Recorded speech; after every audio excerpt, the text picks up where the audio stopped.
मंत्रालय के committee room में मेरे साथ उपस्थित श्रीमान मानिक शाह जी, मुख्यमंत्री त्रिपुरा, श्री विप्लव देव जी, पूर्व मुख्यमंत्री त्रिपुरा, त्रिपुरा मोर्चा के स्थापक अध्यक्ष प्रद्युत जी, विपक्ष के नेता अनिमेश जी, त्रिपुरा से आए हुए मंत्रीगण और संगठन के सभी पदाधिकारीगण, विधायक, चेयरमैन TTADC और गृह मंत्रालय के सभी ऑफिसर्स। आज त्रिपुरा के इतिहास के लिए एक ऐतिहासिक दिन है। आज इस समझौते से हमने इतिहास का सम्मान किया है, गलतियों को सुधारा है और आज की वास्तविकता को भी स्वीकार कर तीनों चीजों का सामंजस्य कर हमने भविष्य की ओर देखने का काम किया है। इतिहास जो है उसको कोई बदल नहीं सकता, मगर उसमें जो गलतियां हुई है इसको सीख कर आज की वास्तविकताओं को नजर में रखकर हम आगे जरूर बढ़ सकते हैं। और मुझे आनंद है कि त्रिपुरा मोर्चा ने, सभी ट्राइबल पार्टियों ने और सभी ऑर्गेनाइजेशन ने इसके लिए बहुत कंस्ट्रक्टिव रोल लिया है। और भारतीय जनता पार्टी की त्रिपुरा सरकार ने भी शुरू से इसके लिए प्रयास किया। विप्लव जी उपस्थित है, मानिक शाह जी यहाँ उपस्थित है। मानिक शाह जी ने भी बड़े इंटरेस्ट से बारीकियों में इसको स्टडी कर अंजाम तक पहुंचाने में बड़ी अच्छी भूमिका अदा की है।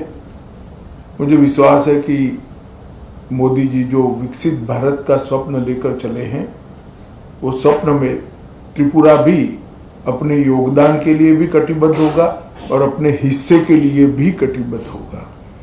जब विकसित भारत बनेगा उस वक्त त्रिपुरा भी विकसित त्रिपुरा के रूप में आगे पर स्वप्नों के साथ आगे बढ़ेगा। प्रधानमंत्री जी के नेतृत्व में गृह मंत्रालय ने उग्रवाद मुक्त, हिंसा मुक्त और विवाद मुक्त नॉर्थ ईस्ट की कल्पना को साकार करने का प्रयास किया है। हमने ढेर सारे संगठनों से बात की, सरेंडर्स भी बहुत हुए।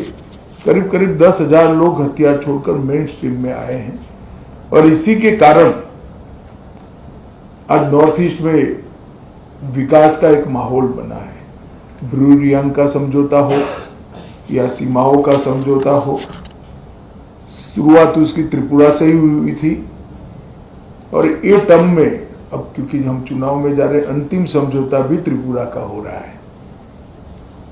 2019 में NLFT SD के साथ समझौता हुआ था, 20 में ब्रू समझौता हुआ, 20 में बोडो समझौता हुआ, 21 में कार्बी समझौता हुआ, 22 में आदिवासी समझौता हुआ, 22 में असम मेघालय अंतर्राज्यीय सीमा का समझौता हुआ, 23 में असम अरुणाचल अंतर्राज्यीय सीमा का समझौता हुआ, 2023 में दिमासा शांति समझौता हुआ,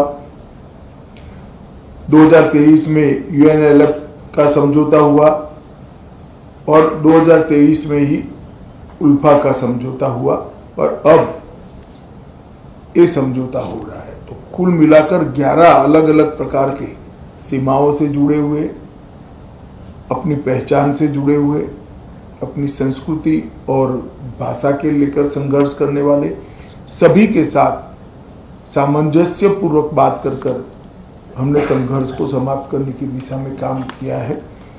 मुझे बहुत आनंद है कि आज त्रिपुरा, हम विवाद मुक्त त्रिपुरा की ओर आज से आगे बढ़े हैं।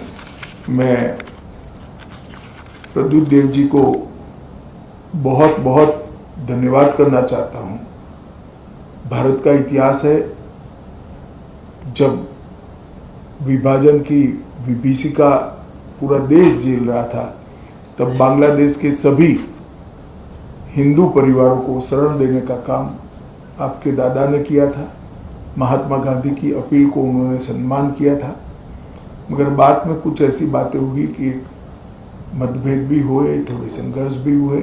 आज सभी लोग एक साथ मिलकर आगे बढ़ने का निर्णय कर आगे बढ़ रहे हैं। उस वक्त मैं इतना विश्वास दिलाना चाहता हूं कि आपके अधिकारों के लिए आपको कभी अब संघर्ष नहीं करना पड़ेगा।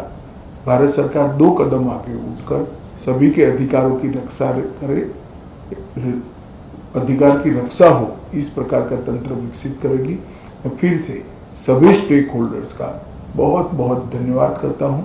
मैं एक बात जरूर कहना चाहूँगा, हमारे संदीप पात्रा जी ने भी बहुत बारीकी से, और पॉलिटिकल कारणों से मैं बड़ा व्यस्त चल रहा था, फिर भी मेरा समय खींचकर छीनकर इसको अंजाम तक पहुंचा है, तो पात्रा साहब का भी मैं धन्यवाद करता हूं। और आईबी की ओर से हमारे जो नेगोशिएटर हैं और जिन्होंने समझौते को मूर्त रूप दिया है, ये सभी को धन्यवाद कर मेरी बात की समाप्ति करता हूं। सभी को बहुत बहुत शुभकामनाएं और धन्यवाद।